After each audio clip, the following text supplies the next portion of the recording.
Creo que ya está grabando. Seguramente ven el botoncito rojo. Si no lo vieran, entonces inmediatamente me anuncian, por favor. Y bueno, sean bienvenidos. Son 27 estudiantes que están en la sala. Y vamos a empezar ahora a analizar, a ver, una nueva etapa de juegos. Una vez que concluyó la etapa, llamaremos von Neumanniana, entonces casi inmediatamente se inicia la etapa de Nash. Y básicamente casi todos los juegos que vamos a ver, que los vamos a estudiar, están muy relacionados con el desarrollo de... Mi carpeta, ¿dónde está? Mis carpetas. Ya. Esto es lo que tienen ustedes en pantalla y que están viendo en este momento. Dice, desarrollo de la teoría de juegos post von Neumann.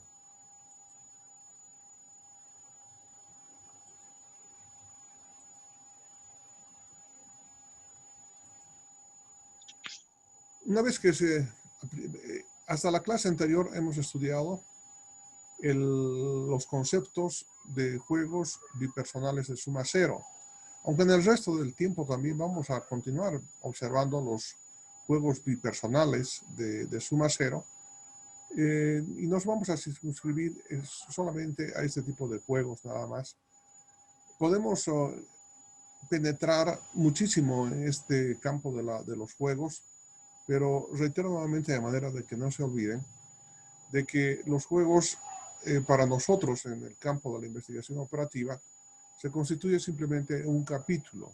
Es más, lo que estamos estudiando realmente es un capítulo muy fortalecido y que es suficiente para los intereses como analistas de investigación de operaciones. Sin embargo, las personas que quisieran ingresar a poder estudiar un poco más profundamente, entonces en la bibliografía que voy a colocarles al final de este capítulo, voy a darles las indicaciones para que puedan hacerlo. Nosotros tenemos una misión y la estamos cumpliendo y por lo tanto continuamos en el sentido. Existen dos formas de plantear el juego. Esta es la forma normal, lo que estoy indicando con el cursor es la forma normal. Ustedes verán, ahora nuevamente se constituyen dos jugadores, al igual que en el caso anterior que vimos, el jugador 1 por el lado de las filas y el jugador 2 por el lado de las columnas. El jugador 1, en este caso, tiene 4 estrategias, F1, F2, F3 y F4, así como el jugador 2 tiene también 3 estrategias, la columna 1, la columna 2 y la columna 3. Lo que nos va a diferenciar con respecto a los juegos bipersonales de suma cero es de que aquí la suma ya no es cero. Entonces, esa es una nueva concepción de juegos. Y si ustedes tienen un poco de detalle en la observación, habrán podido ver de que existen dos números. Evidentemente, en todas las casillas, en todas las estrategias, existen dos números.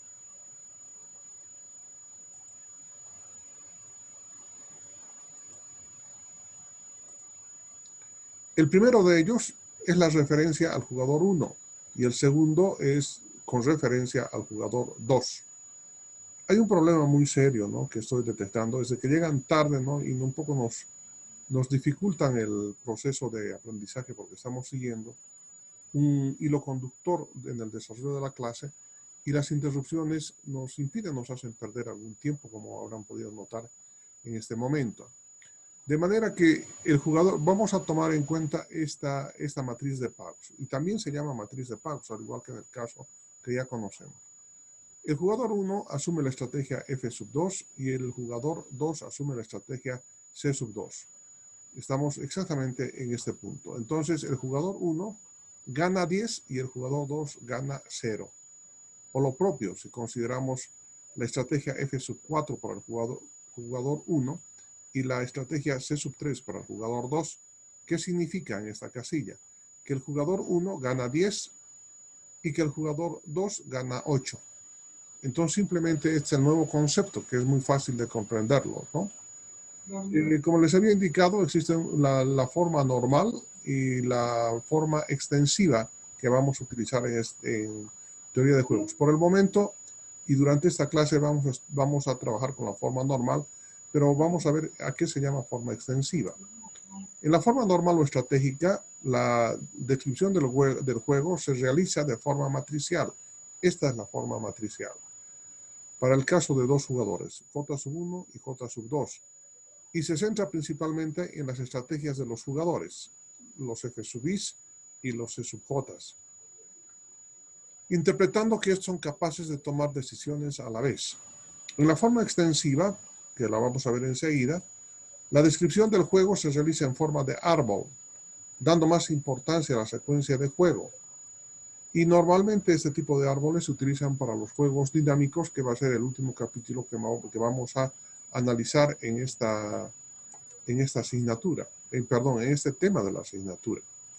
Entonces, esta es la forma extensiva. Fíjense, es una forma de árbol. El jugador 1 tiene dos estrategias, que son la estrategia A y la estrategia B. Y el jugador 2 también tiene dos estrategias, la estrategia A y la estrategia B. Entonces, de esta manera se puede expresar el juego anterior acá de esta manera. Los valores de la matriz se expresan aquí al final. Eso significa pago de la estrategia 1, sí, para el jugador 1, y A para la estrategia A para el jugador 2. Este otro elemento significa el pago para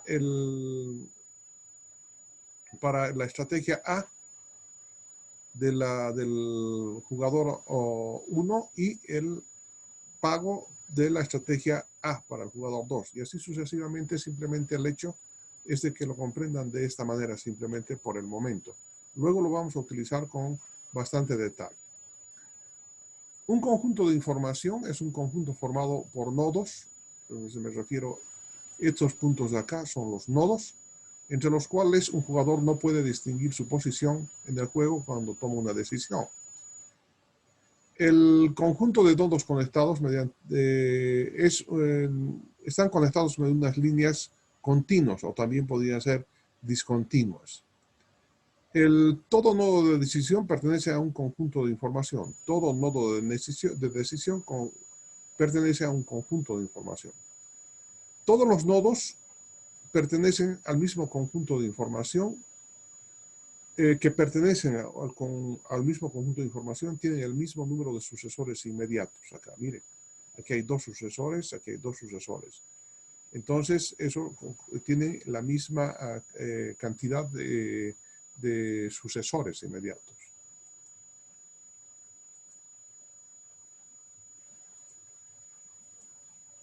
Cada juego, en su forma extensiva, posee una representación en forma normal. Sin embargo, cada juego en forma normal puede poseer más de una representación en forma extensiva. Eso vamos a ver en los juegos dinámicos de inventarios. Gran problema realmente que lleguen un poquito tarde a la clase, ¿no? Porque nos perjudica. Ahora vamos a ver entonces los juegos cooperativos y los juegos no cooperativos. Estamos entrando ya en materia de las investigaciones que realizaron los premios Nobel a partir de John Nash hasta nuestros días. Evidentemente no los vamos a analizar todos estos aportes, los vamos a mencionar en algún caso, pero lo que quiero expresarles es de que vamos a tomar los elementos más importantes, como habíamos acordado en un principio. Bajo esta nueva concepción, la teoría de juegos distingue dos modelos distintos en su planteamiento: juegos cooperativos y juegos no cooperativos. Y creo que la idea es clara, ¿no? Porque de lo que se trata es de llevar adelante estos juegos cuando existe cooperación entre jugadores y cuando no existe cooperación entre jugadores. Cuando se trata de juegos de duopolios, es decir, cuando existen dos empresas que están produciendo el mismo bien, entonces se llaman cooperativos cuando entre los dos jugadores, entre las dos empresas, se cooperan para tener una estabilidad en el mercado. Y se llaman no cooperativos cuando no se cooperan entre ambos entre ambas empresas. Entonces, esta es la diferencia y vamos a ver también un poco más allá. En un juego cooperativo, aquí dice, los jugadores disponen de mecanismos que permiten tomar acuerdos vinculantes antes del juego. Es decir, los jugadores pueden cooperar formando coaliciones de jugadores con el fin de obtener mayores beneficios. Y se ha podido investigar en el campo de la economía de que evidentemente cuando hay cooperación, el reparto del mercado y las ganancias son más equitativas. Y eso es lo que pasa en realidad en el mercado. Fíjense, no hay guerra entre Bill y Delicia, por decir, ¿por qué? Porque han llegado a un equilibrio de mercado. Es decir, han establecido ciertas áreas en las que ellos pueden desarrollar, pueden vender y cierto tipo de productos. Y si producen el mismo tipo de producto, entonces han llegado a un acuerdo para la venta en un mismo precio el litro de leche, por decirles algo. Entonces están cooperando, pero hay casos en los que este tipo de duopolios no permiten o no hay estos acuerdos previos y consecuentemente entran en este tipo de guerras. La idea central es el reparto de beneficios de los jugadores que forman la coalición. Hay que repartirse equitativamente y ahí se establece un equilibrio que posteriormente lo vamos a conocer con el equilibrio de Nash.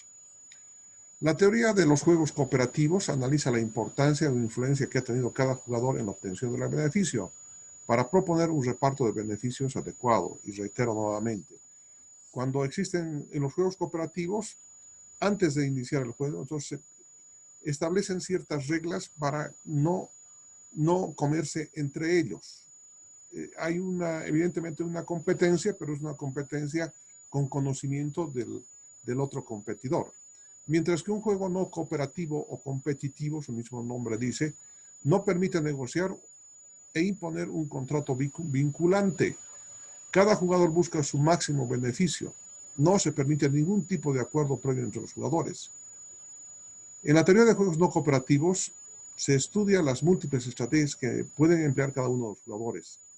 Dependiendo de las diferentes estrategias que se asuman, existe una función de pagos asociada a cada jugador. Yo creo que está ya comprendido entre lo que es un juego cooperativo y lo que es un juego no cooperativo. Los juegos cooperativos, reitero, los juegos cooperativos, se utilizan sobre todo cuando se analizan los juegos dinámicos, que va a ser lo último que vamos a analizar y estudiar en este tema de esta asignatura. Los juegos no cooperativos se clasifican en juegos estáticos y dinámicos. Los juegos sin información completa y con información completa. Estos juegos estáticos son aquellos en que las decisiones de los jugadores no saben lo que han decidido otros, los estáticos, que es diferente a los dinámicos, ¿verdad? Entonces, en los dinámicos, al menos uno de los jugadores debe saber qué decisión han tomado los otros jugadores antes de tomar la suya. Y esa es la diferencia entre el juego estático, que vamos a ver inicialmente la tarde de hoy, y los juegos dinámicos, que lo vamos a dejar para poderlos analizar el día viernes cuando concluyamos el tema de teoría de juegos y ya establezcamos la fundamentación matemática necesaria para conducirnos a la teoría de decisiones. En los juegos sin información completa, no son del tipo de juego más habitual, pero son más útiles como ejemplos didácticos. Por ejemplo, el dilema del prisionero, que Dios quiera que podamos estudiarlo en la tarde de hoy. En los juegos sin información completa son los más comunes. Todos o alguno de los jugadores desconoce alguna de las consecuencias. Describen situaciones en las que algunos jugadores desconocen información acerca de los otros jugadores, como pueden ser sus pagos o sus preferencias. Entonces, vamos a ver estos juegos enseguida. Siguen llegando tarde y es un problema para todos. Ya.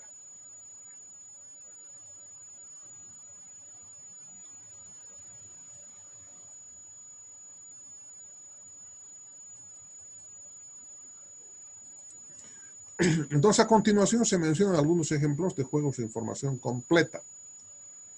Competencias entre empresas que desconocen los costes de sus rivales. Un vendedor conoce la verdadera calidad del producto, el comprador no. Un trabajador nuevo en la empresa conoce su verdadera productividad y el empresario no. Una negociación entre un vendedor y un comprador en la que el primero no conoce la valoración del segundo.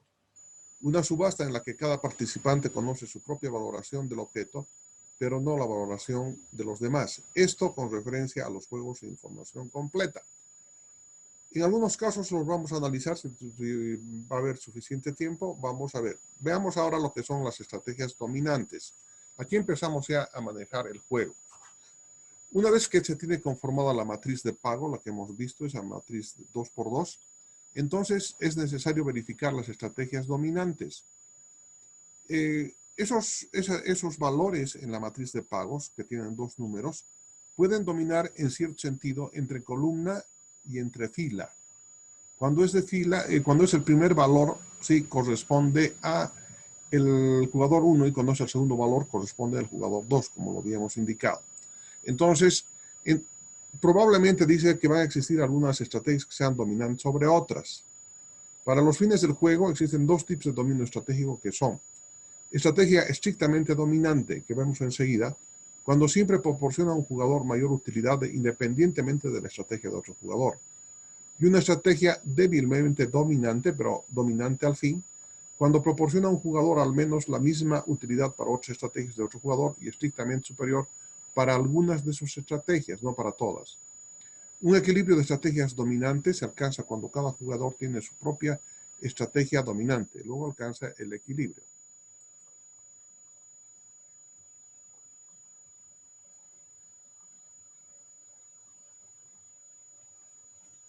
Vamos a iniciarnos en el análisis con los juegos estáticos para poder comprender algunos elementos. En un juego estratégico estático o juego simultáneo, cada jugador ejecuta una acción sin conocer la alternativa elegida por los demás jugadores. Entonces no conocen la información. Se llama dinámico cuando ya conocen la estrategia del adversario. Y además se utiliza el método inductivo y hacia atrás en los juegos dinámicos. Ahora estamos solamente estudiando los juegos estáticos. A continuación se mencionan los elementos de un juego simultáneo. Conjunto de jugadores pueden ser del 1, 2, 3 hasta n, en el caso nuestro 2. Conjunto de estrategias posibles se van a denominar S sub I, estrategias, para cada jugador. La función de utilidad esperada sobre cada uno de los perfiles de estrategias la podemos denominar U, ¿se acuerdan? El pago esperado.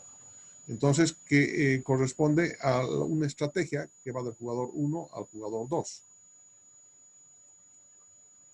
Un juego en forma normal es una terna, dice, que tiene jugadores, que tiene estrategias y que tiene pagos. Reitero, un juego en la forma normal, es decir, cuando se está hablando en la representación por matriz, tiene jugadores, estos jugadores tienen estrategias y esas estrategias tienen un pago esperado, tal como habíamos estudiado hasta la clase anterior.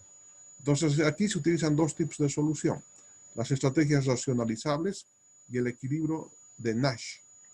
Ya nuevamente empezamos, ya estamos penetrando ya a los equilibrios de Nash. Veamos en qué consisten esas estrategias racionalizables, o cuando una estrategia es estrictamente dominada. Entonces, la estrategia de un jugador se dice está estrictamente dominada si existe otra estrategia posible que proporcione al jugador un pago mayor, independientemente de lo que hagan los demás jugadores. Un ejemplo de esta estrategia estrictamente dominada es el dilema del prisionero, que se analizará en el siguiente acápite. Hoy tal vez podamos entrar a ver en la última parte, por eso que estoy avanzando un poquito rápido. Un jugador racional nunca utilizará una regla estrictamente dominada, dado que esta conducta sería inconsistente en adoptar siempre aquellas acciones que maximizan su bienestar. En este punto, quiero hacer un paréntesis a esta explicación que estamos accediendo a través del texto de teoría de juegos que estoy planteándoles a ustedes, es de que muchas veces cuando tomamos decisiones, ¿sí?, frente a uno o más oponentes, algunas veces algunas estrategias son dominadas por otras, es decir, que tienen mayor valor en cuanto a la matriz de pago, pero inconscientemente tomamos estrategias que nos llevan a la pérdida. ¿Por qué razón? Es que porque no conocemos la teoría de juegos. Para nosotros de manera intuitiva, ¿sí? Creemos que eso es muy elemental. O sea, yo no voy a perder 100, prefiero perder 100 pesos que perder 500 pesos. Pero muchas veces tomamos estrategias que nos hacen perder los 500 pesos. ¿Por qué razón? Porque no analizamos las estrategias. Entonces, cuando estén ustedes en el campo de la administración de sus organizaciones, de sus empresas, entonces tienen que tener dominio en su mente de este tipo de clasificación de los juegos. Ese es el objetivo, les dije en un principio, en esta asignatura, de que aprendan a razonar para tomar decisiones correctas, donde obtengan el mayor beneficio o utilidad posible. Continuamos.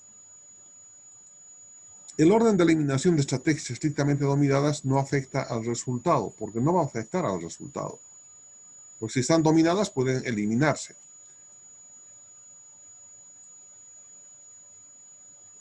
El método para operar las estrategias racionalizables es, dice, en el juego, N, el número de participantes, S, el número de estrategias que tiene cada uno de los participantes, U es el pago que se determina por haber asumido una determinada estrategia. Entonces, en esta terna, dice, se eliminan todas las estrategias estrictamente dominadas y se obtiene un nuevo juego donde existen estrategias ya especiales. ¿Por qué? Porque las que han sido dominadas ya se eliminan automáticamente. En ese nuevo juego, NS sub I, sub 1, U, se vuelven a eliminar las estrategias estrictamente dominadas para obtener el juego y se obtiene NS sub 2 con menor cantidad de estrategias, por supuesto, y se procede iterativamente hasta que no se puedan eliminar más estrategias. Cuando se finaliza, van a existir S sub K estrategias, y este será el conjunto de estrategias racionalizables. Nota, dice, es muy importante, para encontrar estrategias racionalizables no deben eliminar estrategias débilmente dominadas. Ese es el concepto del siguiente acápite. Veamos este primer problema que nos va a dar una idea de las estrategias dominantes. Aquí está. Problema 1 dice. Determinar las estrategias que sobreviven luego de la eliminación iterada de las estrategias estrictamente dominadas, razonando las hipótesis que hay que hacer al eliminar cada estrategia sobre la racionalidad de los jugadores y el planteamiento de la matriz de pagos, la que se muestra en la siguiente matriz. Este es un juego 4x4, ¿no? Tiene 4 filas, 4 columnas. Los elementos, a ver, veamos, hay 2 jugadores, n es igual a 2. Hay aquí 8 estrategias, 4 que corresponden a J sub 1, 4 que corresponden a J sub 2. Y estos elementos de acá, los 16 elementos de la matriz de pagos, sí corresponden a los resultados de la combinación de las estrategias. Reitero nuevamente. Si el jugador 1 asume la estrategia F sub 2 y el jugador 2 asume la estrategia C sub 2, entonces, ¿sí? El pago esperado para el jugador 1 son 10 y el pago esperado para el jugador 2 es 0. Entonces, bajo ese concepto, que por supuesto se puede aplicar a cualquiera de estos elementos de la matriz, entonces continuamos con el análisis. Solución, dice. A ver, veamos. Si se observa en las estrategias para J sub 2, aquí está J sub 2. Dice la columna 4. La columna 4 se encuentra dominada por la columna 3. Veamos, ¿por qué? Como se trata del jugador 2, entonces son los segundos elementos de este dúo de pagos que se encuentra en cada una de las casillas. Y los del lado izquierdo, el primer elemento de este conjunto, de este dúo, corresponde al jugador 1.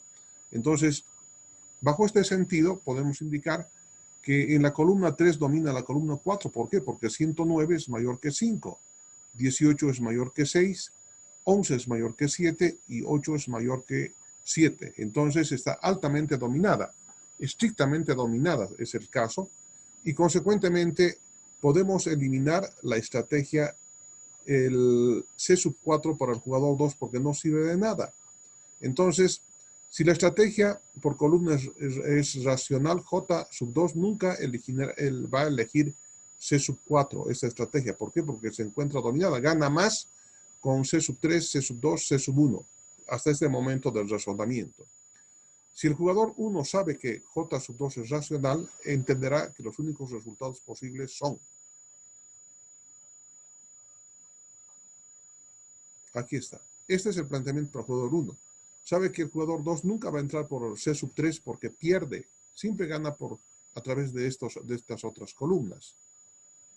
Tenemos 10 minutos. Una vez que concluya el tiempo, entonces nuevamente vamos a ingresar por el mismo, link. Qué problema. He cometido un gravísimo error. Ahora tengo que volver. Voy a dejar de...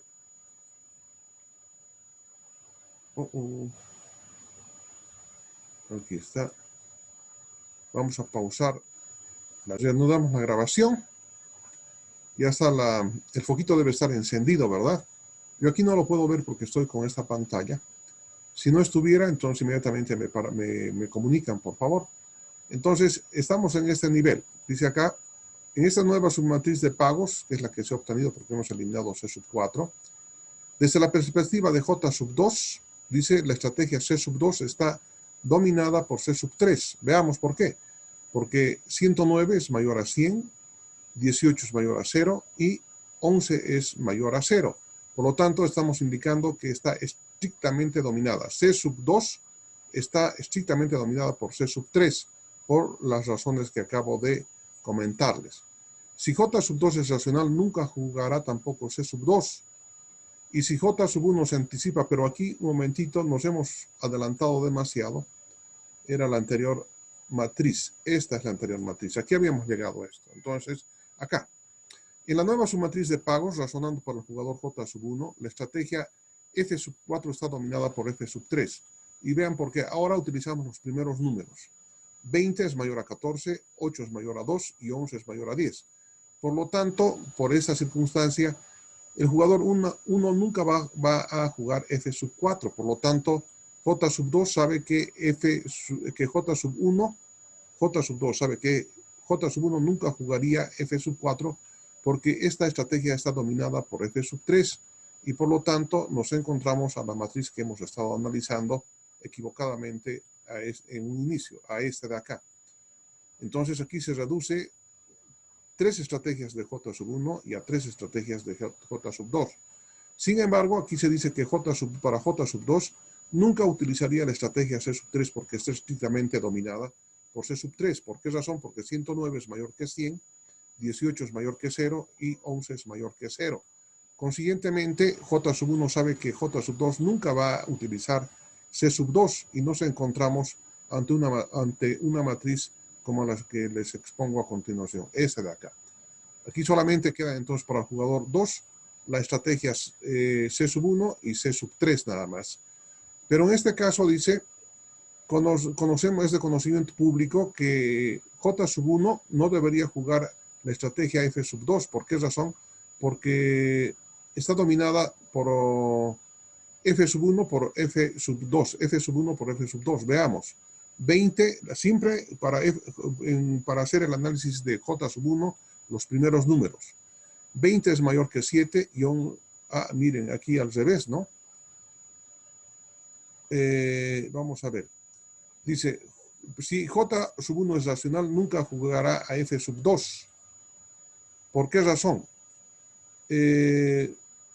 Porque está dominada por F sub 1, dice. Claro, miren, 7 es mayor a 0 y 14 es mayor a 2. Entonces, F sub 2 es la estrategia que no le conviene jugar al jugador 1, porque está dominada. Miren, 7 es mayor a 0 y 14 es mayor a 0. Por lo tanto, F sub 2 está estrictamente dominada por F sub 1 y, consecuentemente, la nueva matriz a la que se va a reducir es la que vamos a ver a continuación. Esta de acá. Entonces, aquí ya tenemos 2 estrategias para J sub 1 y 2 estrategias para el jugador 2.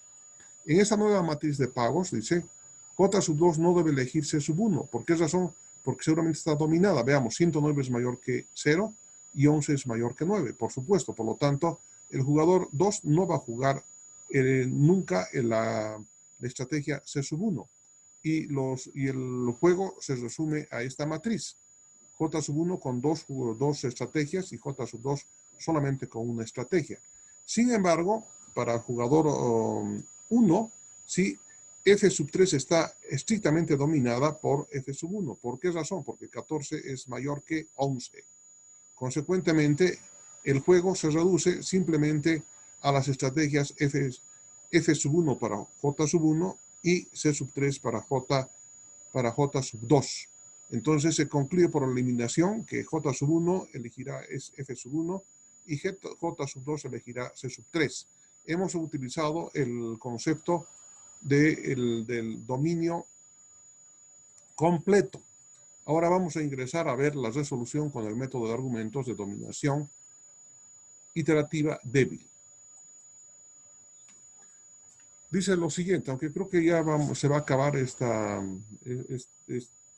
deben faltar algunos minutos más, pero no deben ser muchos. ¿Cuántos minutos faltan, jóvenes? Ustedes pueden ver en su pantalla. No sale, dice. ¿No está saliendo el tiempo? 3 minutos. 3 minutos, 3 minutos. Sí, 3 minutos, Inge. 3 minutos, correcto. Entonces seguimos, dice, eliminando todas las estrategias dominadas, se obtiene un nuevo juego reducido. Una vez que se obtiene el nuevo juego, se vuelve a repetir el proceso hasta llegar al modelo en el que no hayan estrategias dominadas. Estas estrategias resultantes pueden ser distintas en función de si se ha eliminado primero una estrategia dominada u otra. Aquí no siempre tienen que ser dominadas estrictamente como en el caso anterior.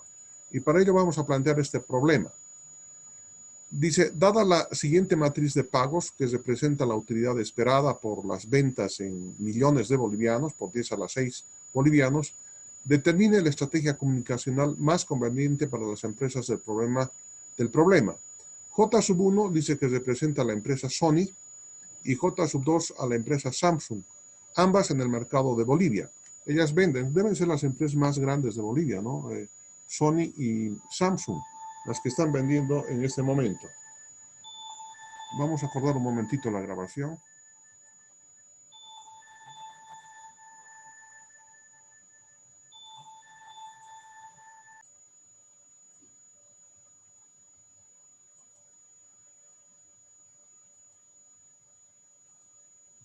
Entonces, hasta que se concluya que no quedan muchos tiempos ya, un minuto nada más, reitero. J sub 1 corresponde a Sony y J sub 2 corresponde a Samsung. Y ambos tienen las mismas estrategias. Es decir, seguir en el mercado sin publicidad, hacer publicidad por radio o hacer publicidad por televisión. Samsung tiene las mismas estrategias. No hacer publicidad por radio y hacer publicidad por televisión. Si J sub 1 ¿sí? No toma publicidad y J sub 2 no toma publicidad, J sub 1 gana 13 millones y J sub 2 gana 4 millones.